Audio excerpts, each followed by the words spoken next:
Funding for This Is Nashville comes from you, our listeners, and Music City Prep Clinic, Nashville-based provider for PrEP and offering comprehensive sexual health services in an environment designed to be safe, professional, and shame-free. Learn more at musiccityprep.org. I'm Khalil A. Colonna, and this is Nashville. There are people who show up early and stay late to ensure that the work of the day gets done. There are mentors and teachers, motivators and sounding boards. They are the lifeblood of the community, a walking support system for anyone in need. These people are driven by purpose and a deep love for the community. Miss Rosetta Miller-Perry is one Nashvillian who embodies all of the above.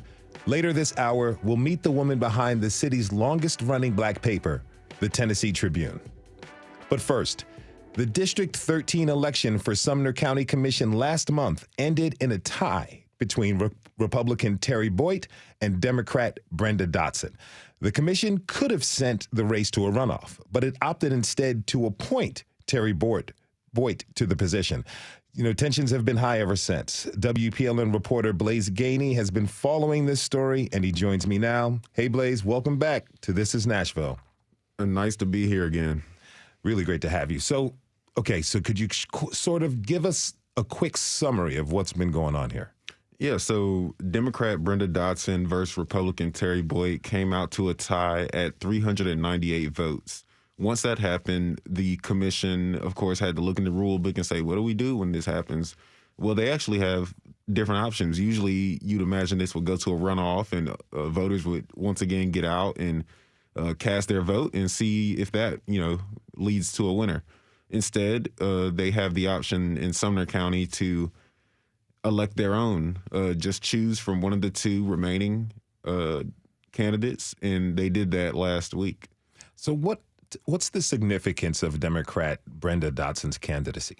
Well, she would have been the only person of color on the commission. She would have, I believe, we don't have exact statistics, but I cannot find any Democrat that has been in the commission in Sumner County since 2000, before 2000. It sort of stops there. And that was also confirmed by one of the Democrats in the party over there, that they haven't had a Democrat since the 90s. So, and then also the area that she wants to represent, she says is poorly taken care of, in that, she wanted to bring light to that and allow somebody from that area to have a seat at the table. And so that's the quickest, biggest reasons why it would matter a lot if she would have been able to get that seat. All right, so let's hear what Brenda Dotson had to say about the decision. I feel the most sorry for my community because I know my community won't have that representation to make sure that they're going to get the stuff that they're allowed to. Now, Blaise, you had an update air this morning on WPLN. What else have residents been saying? Well, residents are pretty upset, and it's not just residents in District 13, actually. It's a majority of the residents that spoke in the meeting were from other districts within the county that were just saying, we got a chance to elect who we wanted to represent us, give them a fair chance also. There were some residents against that idea that said, hey, this is a republic, and we vote for our representatives, and we leave the decisions in their hands. And essentially, that is what happened. The decision was left in their hands, and they did not allow voters or listen to any of the other districts of people saying, "Hey, let this go to a vote." They chose not to listen to them and elect the Republican to this 24-board commission that has all Republicans on it. Okay, so this wasn't a foregone conclusion. Sumner County Commissioner Dan Sullivan actually made a motion to send the election to a runoff. Let's hear what he said. Now, let me be clear. I want nothing more than for Terry Boyd, the Republican candidate in District 13, to be elected because I am a Republican. But I believe that this needs to be a decision that is voted on by the people of District 13. But we know that isn't what ended up happening. So what reasons did commissioners give for not letting voters decide the outcome of this election? Yeah, there were several reasons. Some was that Boyd, the Republican, had more votes during the primary for her, not when she was facing Dotson, but before then when she was facing other Republican candidates, that her vote total was higher than Brenda Dotson's. Therefore, more people must support her. And if we had a re-election, she would likely win, was their thought. Another was that George Soros and the Clintons would be pouring money into the Democrats' campaign in order to gain a political point and say that they won a small election in Tennessee. Another was that the founding fathers had a chance to establish a democracy and chose instead a republic, giving the powers to the representatives instead. So, you know, it was a lot of things in there. I think some of them seem a little outlandish, possibly, but ultimately the decision lied in their hands. There was also some drama about a seating chart and rules. Could you explain what that's about? Yeah, so before this meeting, and actually before the previous meeting also, a seating chart was sent in sort of anonymously at the time, but we found out later it was the current chair. A seating chart was sent in with Boyd's name already on it, Dotson's name nowhere on the paper to be seen. You would imagine if you don't know who's going to be in that seat, how could you go ahead and put somebody there? That already sort of hinted at what the outcome would be. And then with the rules, those also were crafted and made before the commission was sworn in. And so one of the commissioners said, well, how did this come about? If we're the new commission, how did you make a seating? How did you make the rules? Who was in this meeting? Because if two or more current commissioners were in that meeting, then it violates the Sunshine State laws. He actually asked, well, so can you tell us who was in that meeting? And they said, no, it doesn't matter. I mean, I'm summing it up a little briefly, but essentially they waved them off and said no. Wow. Any takeaways you have? That's not how it's supposed to work. But like I said, this is a 24 Republicans all on the committee. Some seem not to necessarily like the way this is being done, but the chair, I've been told, has been in that seat for a very long time. And I guess you don't want to get on his bad side or upset him. And he probably feels as if he is not only the chair, but the ruler, is the way he was acting. I mean, just being honest. How'd you come across this story? Yes. So the story actually was sent in an email. Somebody said, hey, there was a tied race. I think WPLN should take a look into it. And that was it. That was all the tips we needed. And once I started looking into it, the more and more it became, I found out about the seating chart, the rules. I mean, it was a lot of things that were going wrong in this story with how usually governments work.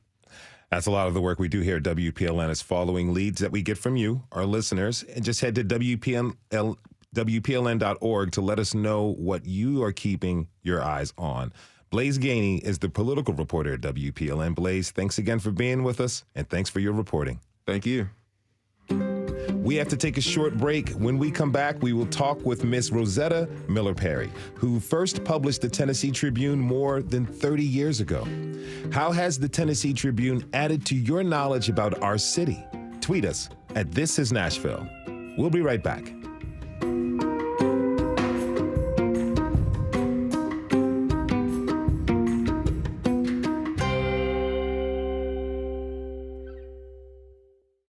Funding for This Is Nashville comes from you, our listeners, and Music City Prep Clinic, Nashville-based provider for PrEP and offering comprehensive sexual health services in an environment designed to be safe, professional, and shame-free.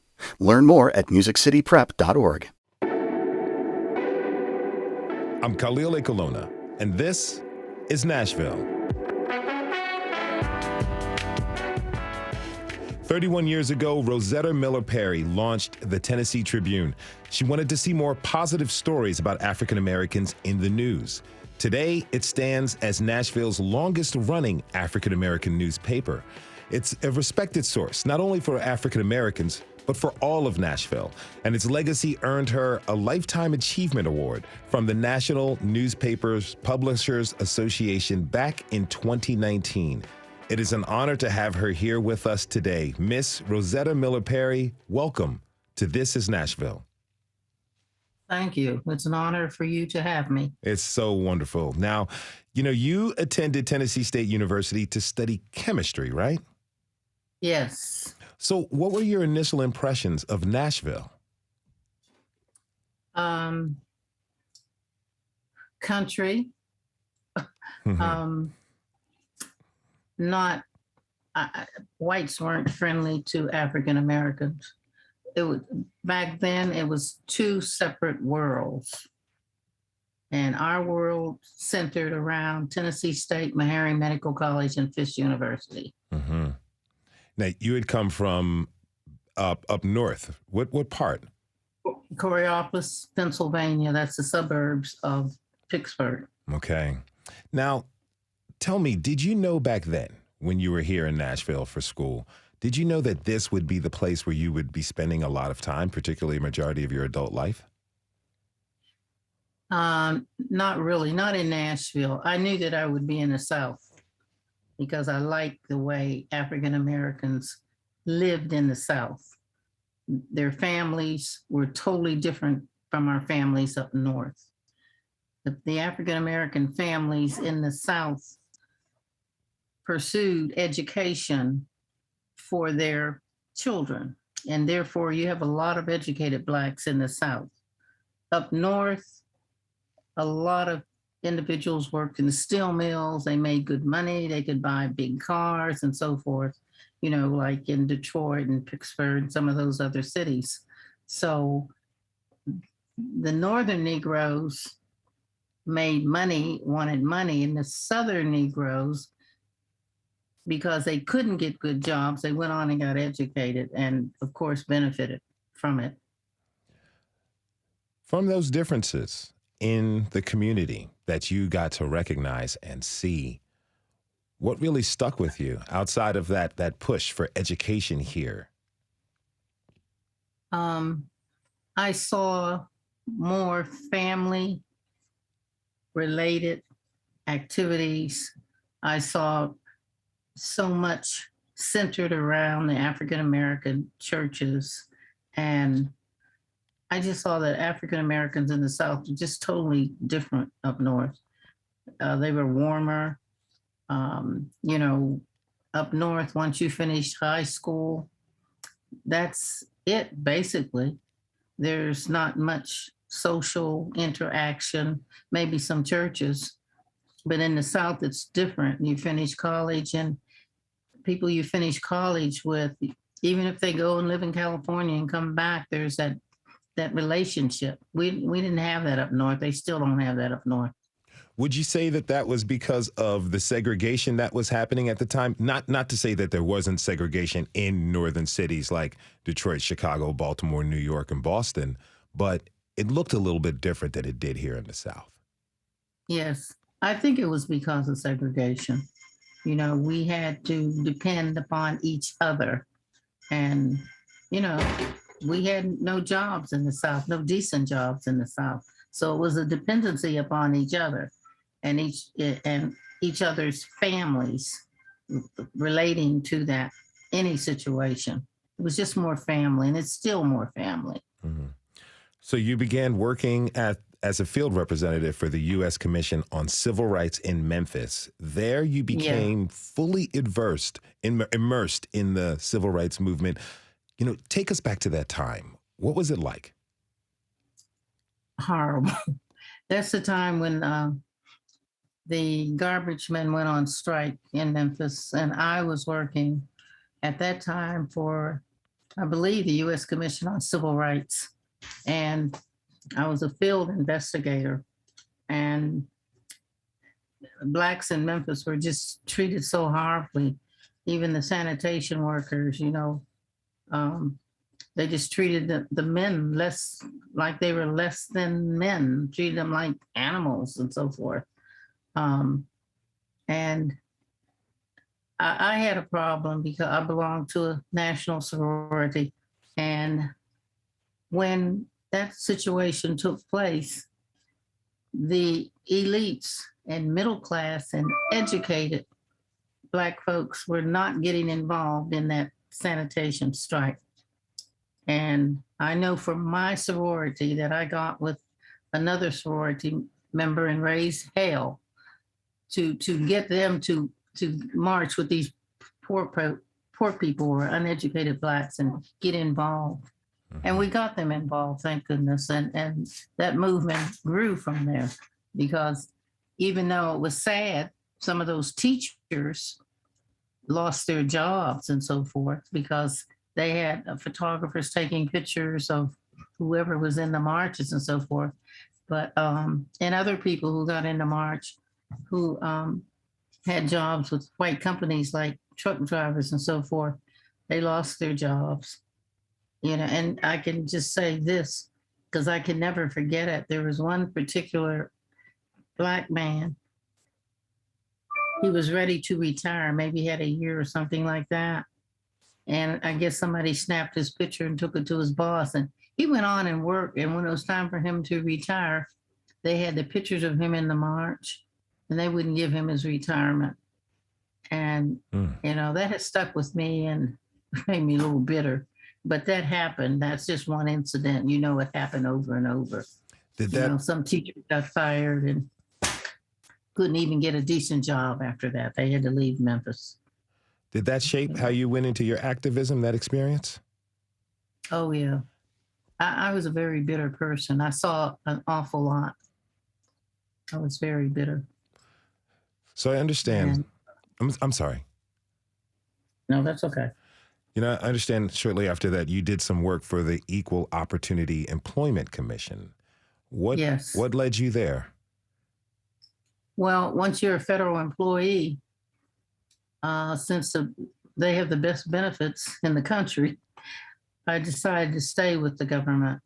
And then I wanted to deal with employment of African Americans, you know, discrimination in employment with African Americans, because there was a lot in Memphis. You know, you just couldn't even get a job as a clerk, you know. A lot of blacks did work in the post office, which was supposed to be the cream of the crop. But after investigation, we found out postal workers hardly made any money. It was just sad for our race, period. And you actually became the first director of the Nashville field office, right? Yes. Yeah. Tell me, what did you learn about our city from that vantage point? Did they have similar problems as Memphis at that time, or was it something unique and singular to Nashville? Well, I think they had similar problems, but you have more educated blacks here. So those blacks who were educated, had good jobs and good homes and drove the fine cars, kind of stood back from the movement. They didn't really get involved like Memphis. And one reason is they didn't have that many blacks here. You know, Memphis had a lot of blacks. They had a lot of poor people. And Nashville didn't have that many. They have poor people, but not like Memphis. Mm-hmm. And I thought I was coming here to really get involved while working in the movement. And I came here, I remember, you know, even when blacks were running for office, and I was working for the late Judge Birch. And I said, I can get a truck and get the horns and go through the neighborhoods and, you know, beef up people to come out to vote and all that. And he said, we don't do that in Nashville. All I want you to do is stand out and quietly hand out my brochure. And that was Nashville. That put me in the place because I knew I wouldn't be doing what I did in Memphis. How'd you feel about that? I was disappointed because I was younger and active, and, you know, I always loved politics. I still do. But I wanted to be active in politics. I didn't want that silent thing that Nashville has. Explain to me that silent thing that Nashville has. Well, you know, in Memphis, you could rent a truck and go through all the black neighborhoods and hold up your sign and have your microphone and all that. They don't do that. They didn't do that here, and I don't think I've never seen them do that here. It's just quiet, almost intellectual. And cities like Memphis, it's not like that. If you're just tuning in, this is Nashville, and I'm your host, Khalil Ekalona. We're talking this hour with Miss Rosetta Miller-Perry, the founder of the Tennessee Tribune, which she first published 31 years ago. So let's jump forward to 1991, the year you founded the Tennessee Tribune. Where did that idea come from?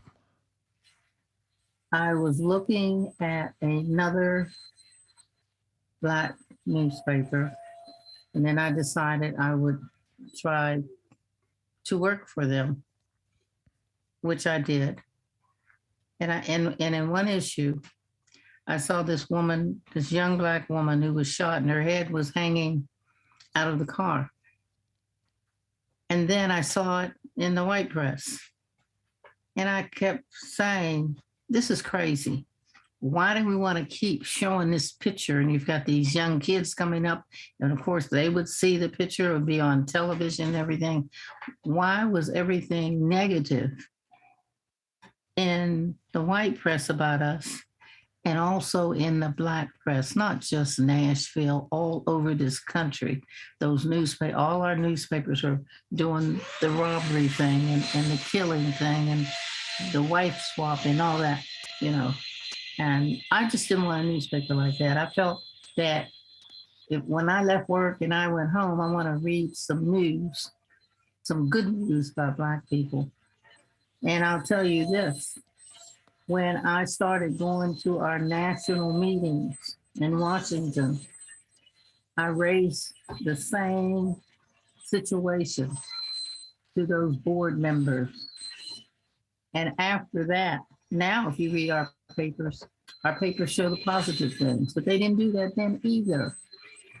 I guess it was just a trend. It was just showing the ugly side of us, even though every other race has the ugly side of them. In your mind, how does constant negative news, how does that really affect people when they're just subjugated to negative news about themselves or others? How does it affect who? The question is, how does it affect me or others? How does it affect others? How does that affect people when they're constantly reading negative news? For some people, and I've experienced this from telephone calls, that African Americans believe what they see in the white press. The white press is the last word. And I think if the Black press doesn't come behind and tell the real story, you know, people would have made up their minds about what has happened or what they read in the white press. They don't see the other side. And it affects the community. It affects these young people coming along. I remember when a situation happened, and there's a young woman, well, she's probably older now, working for the city. And she called me and she said, you know, I'm agreeing with what the Tennessean had to say. You know, this should not have happened like that. And it really made me angry because she was on the wrong track. Because if the Tennessean said it, it was right. But she didn't understand the Tennessean like I did. What were those? And keep going. I'm sorry. Ahead. No, I'm sorry. Continue. And then for the white press, if a house would burn, and all the folks, you know how they used to run around and run up to the house or something, the white press, TV, etc., would take a picture of the biggest African-American woman with bed slippers on, pink, and pink rollers in her hair. I mean, it was always just making us just look bad. You know, not that she looked bad. She did look bad, really. But it was always like they were painting this negative thing of how we look, you know, or how we dress, or what we really always look like, which wasn't necessary. You know, the house is burning. Take the picture of the house. Why are you taking up somebody watching it burn? I'm familiar with that trope that you often see in broadcast news. But I'm going to ask you something related to that, because you went from this degree in chemistry to civil rights work to equal employment work to publishing this paper. That's a very unique path. When this difference in journalism that you want to see, this difference in storytelling that you're aiming to do with the Tennessee Tribune, what were the hurdles that you faced in the path to publishing the Tribune? Okay. Well, one, first of all, I couldn't find anyone to work for me. The only individuals I could find were really working for another company, and they had to work for me like undercover. See, and a lot of my early papers, you'll see a name in there, it's a fake name.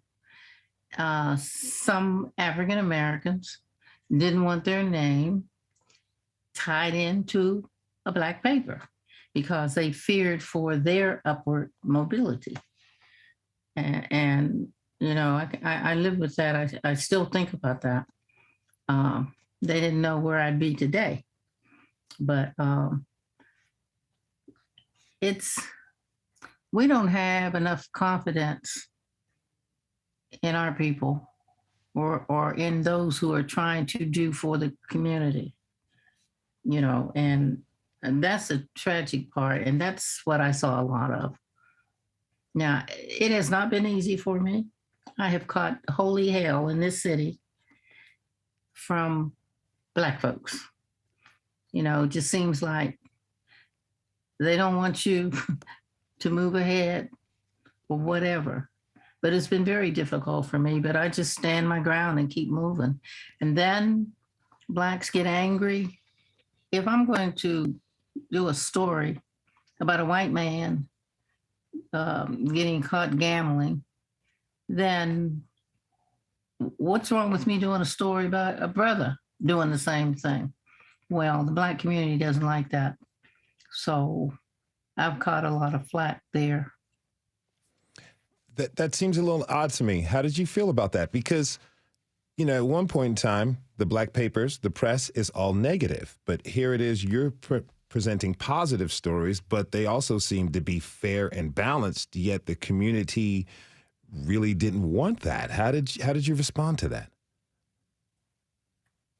Well, let me, before I say that, let me tell you what happened to me. When the Titans first came to town, a minister and another very prominent businessman who's a good friend of mine talked to the owner of the Titans. I think he's deceased. I know he's deceased now.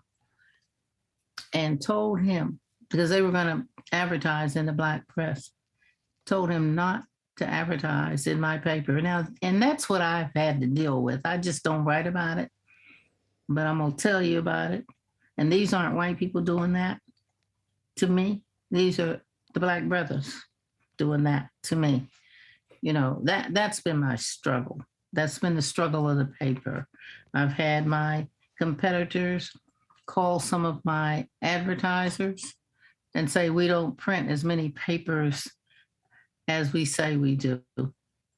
And of course, you know, our advertisers love us. So, you know, they call us and laugh about it. But it's so tragic because I already made my living, so I don't make my living from the newspaper. I'd have that paper to help other people make a living. And then you have your own people trying to destroy you. And I've been through that. I've lived through that. And it hurts.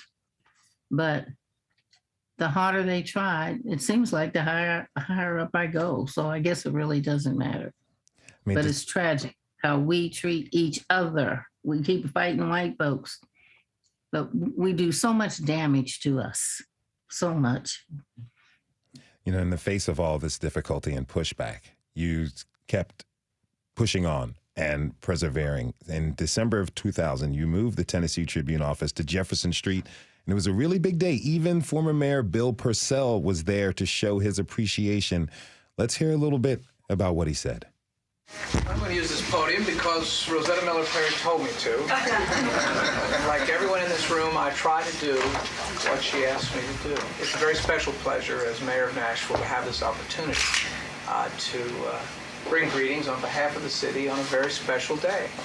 It's hard to imagine that it was 11 years ago that Rosetta Miller-Perry and others, but really Rosetta, began the Tennessee Tribune and began to touch this community in a very broad way.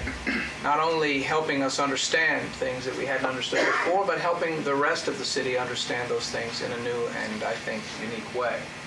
It's been a part of her habit to not only lift us up as individuals, but attempt to lift up the whole city. And so today, at this ribbon cutting, we recognize the fact that the Tennessee Tribune, its staff and investors have lifted up a part of our community in a unique and direct way. They took action.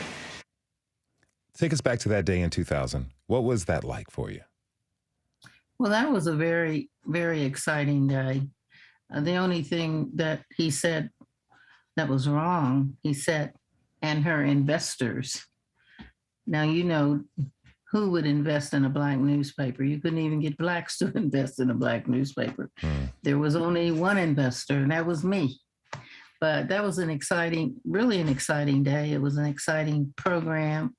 And Mayor Bill Purcell has always been in the corner of the Black press. I remember when TSU was having a homecoming game, and I don't know why the city decided to tear up Jefferson Street, to work on it. It was horrible. And I called him. It was like a day or two before all these folks are going to come in town. And I told him what happened. He had his folks out there after midnight paving that street all the way up to TSU, wherever they tore it up to TSU. And I will never forget that. How many mayors would do something like that for, a Black school? He wasn't doing it for me. He was doing it for all those folks coming in town that would ride down Jefferson Street. Tell me, what are some of the biggest moments that the Tribune has experienced since you started? Oh, have I had any? My biggest moment is I was so sick and tired of seeing young Black men and women on Jefferson Street once a year selling their products. They couldn't get into Kroger or the Walmart or these different stores or anything, but once a year. And other than that, they either had to do it door to door, or whenever they had something at a church, or somebody had something, on another street. And I started thinking about that. We spent all our money with white folks. And when you have these young folks trying to be business people, and they were denied. And what hurt me was when the Hispanics came here just off the boat not too long ago, and you go in Kroger and these other stores and you see all their products. But where do you see the Black products? You still don't see them. So that is one reason that I decided I wanted to have a store. I wanted a store so these products could be sold for these young vendors. And that is why I have 2 stores at the airport now. There are 40 African-American vendors selling their products in the stores. From liquor to popcorn, to tea, to coffee. It's all African-American. I mean, the store is like all the other stores out there, but that's the only store that has a lot of, at least 40 African-American vendors. Usually in airport stores, you may see one vendor all across this country. But They are doing well, absolutely well. We're going to go to break real quick. When we come back, we're going to continue our conversation with Miss Rosetta Miller-Perry and talk about where she thinks Nashville is at now and what the future holds. Do you have a question for Rosetta Miller-Perry? Tweet us at This Is Nashville. We'll be right back.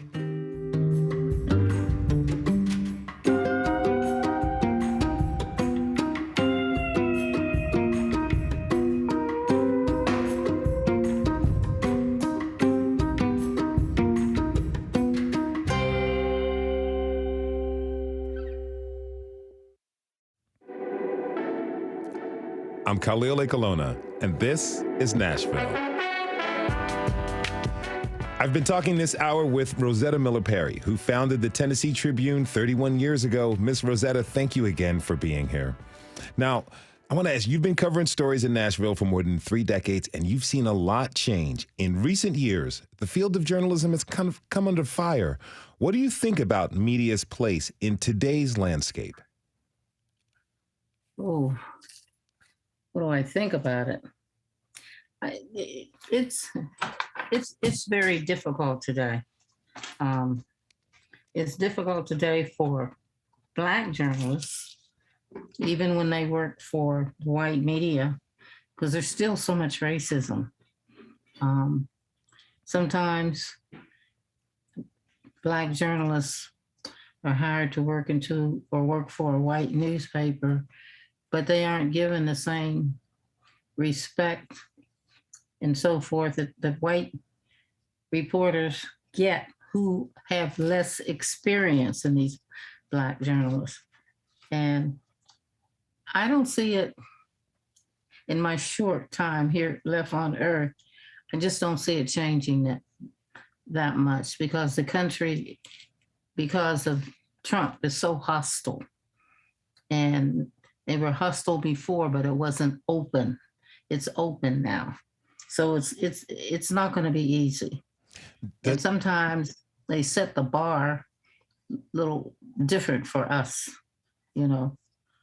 Now, so does this open hostility that you're talking about, I don't necessarily think that it's former President Trump who invented that hostility. He may have, as you said, given an open door for people to be hostile again. Does that remind you of what was going on, particularly here in Nashville and the country, back when you first came here to this town when you were a student at TSU? Oh, yes, definitely. It was difficult and very different. I often thought that it just reminded me of what my ancestors went through as slaves. It has not been good. It really hasn't been that good for us. We put up a good show. And I think our problem is, one of our problems, if you have a son and he's lucky enough to get a position, maybe for the city government, fairly decent middle management position, and they're only going to hire that one. But I always maintain, if you get in, you do like the white folks do. When there's an opening, then you go out there and find your brothers and sisters to apply for that opening.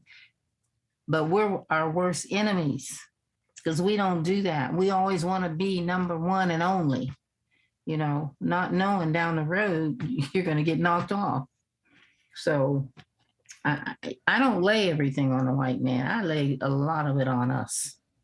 You know, it's like, I got mine and you got to get yours, but I'm not going to help pull you up. And I don't see a race surviving like that. You know, the one thing I have to say about the Hispanics, they support each other all the way. And we don't do that. We just got a tweet in from a listener, Alejandro Grizar, and he asks, how did you overcome the hate from your own community? I see this a lot in the immigrant community as well. This is what they just tweeted to us. How do I how do you overcome the hate, or just the difficulty and exactly what you're saying, the lack of a cohesion within the community to help each other out, a constant bickering or every person for themselves. How is that? How did you overcome that? And also give us some potential ideas for how we can fix that for the future. Well, no matter what one does to me, I don't keep hate in my heart if I ever had it. I still reach out with the olive branch. And even though there are a lot of African Americans who, I don't want to say they hated me, sometimes people hate your success, but I still reach out to them. I still help people, and I will always help people. And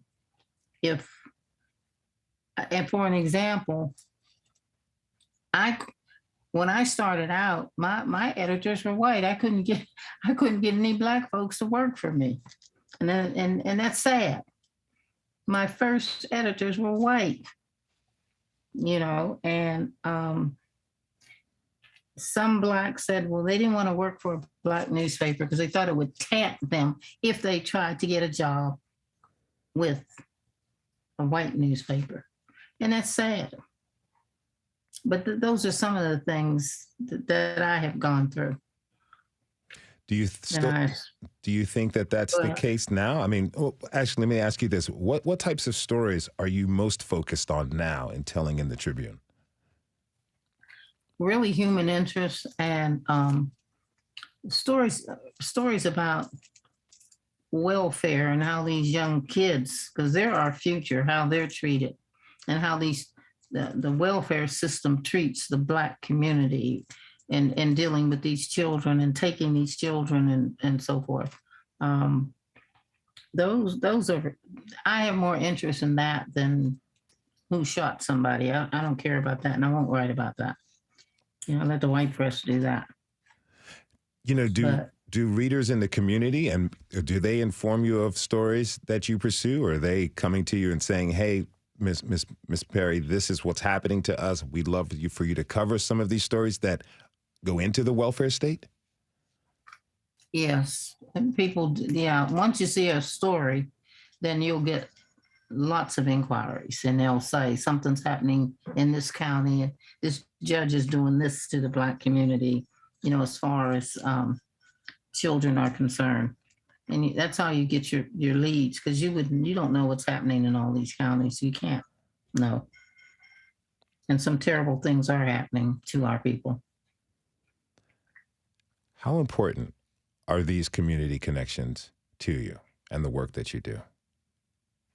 Very important, because if you don't have the connections, you won't have information for a story. You've got to have connections.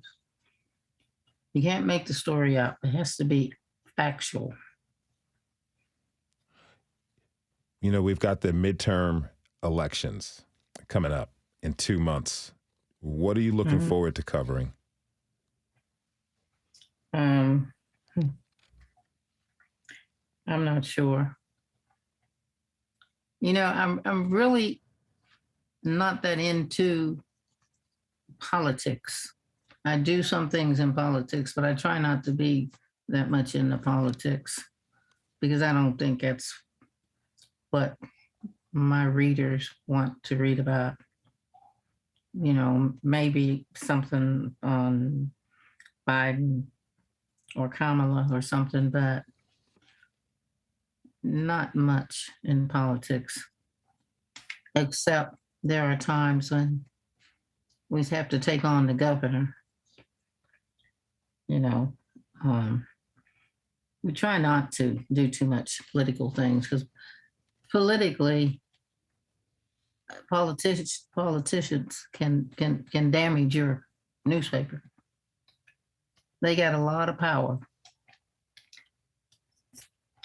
If you're just tuning in, this is Nashville, and I'm your host, Khalil Ekalona. We're talking this hour with the publisher of the Tennessee Tribune, Rosetta Miller-Perry. I just want to stick with politics for a second, because next year we have mayoral elections coming up.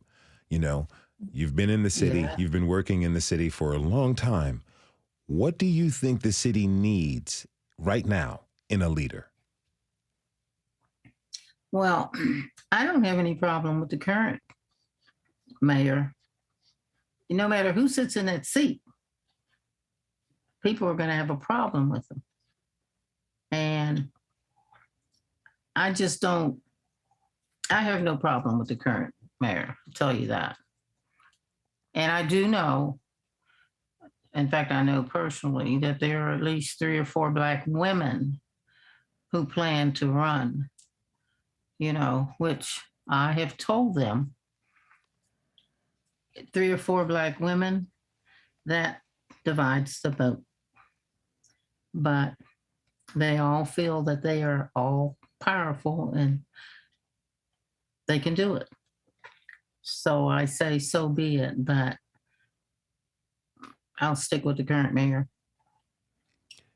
Do you think, I wonder what your thoughts are, because I've heard this debated a lot. I've only been in town for a year, but a lot of people have mentioned this. But do you think that Nashville will ever have a Black mayor? No.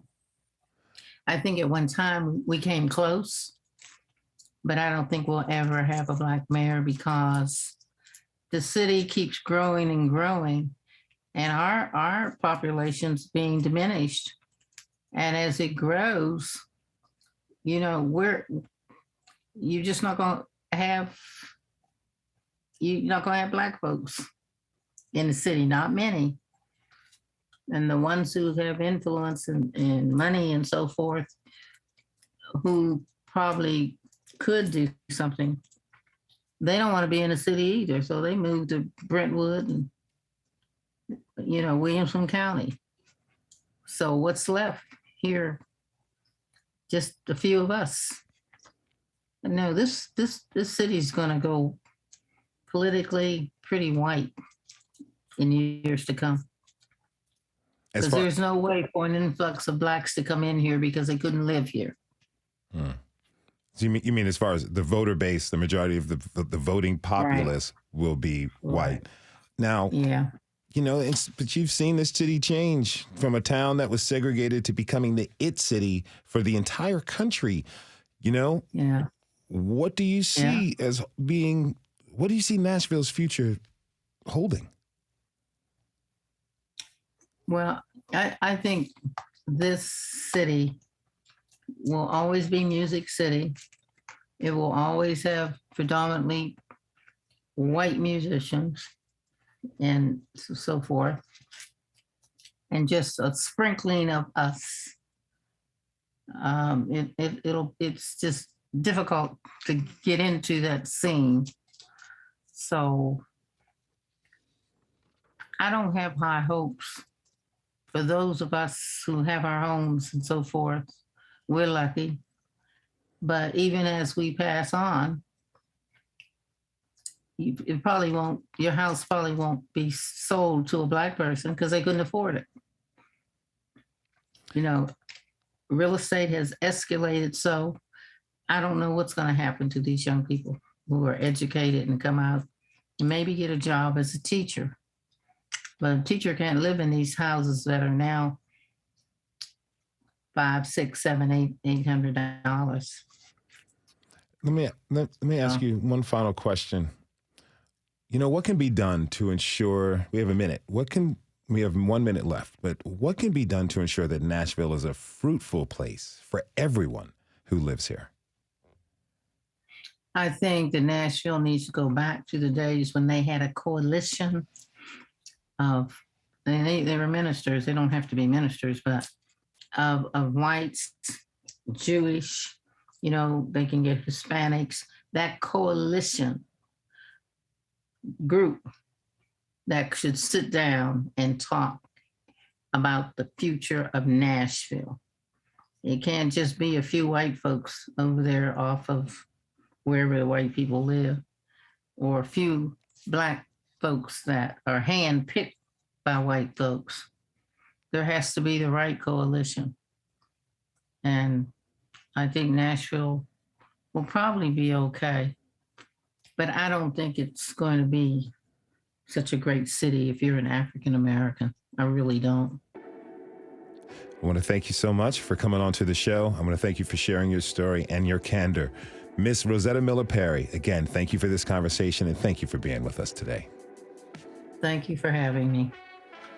We want to thank everyone who tuned in this hour. Tomorrow, how will student loan forgiveness affect our region that holds over 20 colleges and universities? We'll get the scoop. This is Nashville is a production of WPLN News and Nashville Public Radio.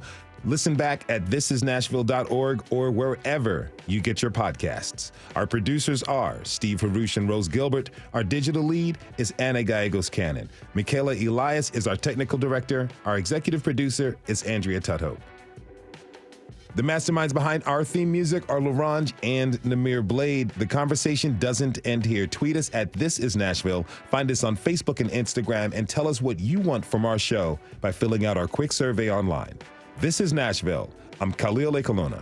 We'll see you tomorrow, everybody, and be good to each other.